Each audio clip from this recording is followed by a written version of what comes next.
রাসূল পাক সাল্লাল্লাহু আলাইহি ওয়াসাল্লাম বলছে, যেই ব্যক্তি আমার যেই উম্মত আমার উপর একবার দরুদ পড়বে, সাথে সাথে আমার আল্লাহ তার 10টা গুনাহ মাফ করে দিবেন। একবার দরুদ পড়ার সাথে সাথে প্রথম গিফট 10টা গুনাহ মাফ।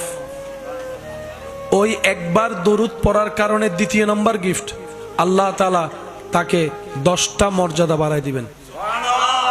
ওই একটাই দরুদের কারণে তৃতীয় নম্বর গিফট, আল্লাহ তার উপর 10টা স্পেশাল রহমত নাজিল করবেন।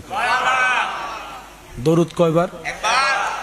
সাথে সাথে গিফট 30টা। গুনাহ মাফ এক কোয়ালিটি, মর্যাদা এক কোয়ালিটি, এইভাবে কোয়ালিটি কয়টা? 3-এর ভিতর 30। একবার শুধু দরুদ। এবার সবাই মিলে একটু কষ্ট যদি না হয় আমাকে আওয়াজ দিয়ে একটু সহযোগিতা করে বলবেন, যার যত শক্তি আছে একবার বলেন সুবহানাল্লাহ। কয় সেকেন্ড লাগছে? আরেকবার বলি। আল্লাহ যাদেরকে জবান দিয়েছেন, এই জবানটাকে আল্লাহর নামের জন্য, প্রশংসার জন্য উন্মুক্ত মনে একবার বলেন সুবহানাল্লাহ। আপনার জীবন থেকে একটা সেকেন্ড শুধু রবের প্রশংসায় আপনি ব্যয় করলেন, এবার আরেকবার বলেন আলহামদুলিল্লাহ। এবার আপনি আরেকটা সেকেন্ড ব্যয় করলেন, যদিও রবের দেওয়া হায়াত, রবের জন্যই ব্যয় করলেন, আপনার ব্যস্ততার ভিতর থেকে মাত্র 2টা সেকেন্ড। হাদিস ডাক দিয়ে বলে, যে ব্যক্তি সুবহানাল্লাহ বলবে, আলহামদুলিল্লাহ বলবে, আসমান এবং জমিনের মধ্যখানে যতগুলা খালি জায়গা আছে অত পরিমাণ সওয়াব আল্লাহ সেই ব্যক্তির আমলনামায় দান করেন যে দিল থেকে রবের প্রশংসায় সুবহানাল্লাহ বলে।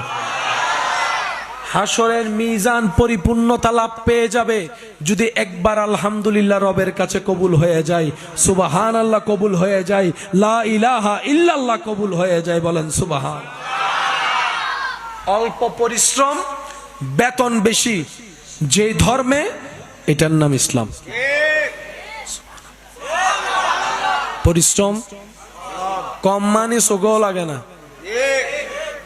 বেতন কল্পনার চাইতেও বেশি। কারণ কি? বেতন নির্ভর হয় কোম্পানি অনুযায়ী। সে কোম্পানির ভ্যালু যেমন, বেতনও, সুযোগও, সুবিধাও। সবাই কেমন কোম্পানিতে চাকরি নিতে চাই? যেগুলোর নাম করা, ব্র্যান্ডেড। কারণ যদি প্রতিষ্ঠিত ব্র্যান্ডের ওখানে যেতে পারি, আমিও সহজে প্রতিষ্ঠিত হতে পারবো অল্প সময়ে।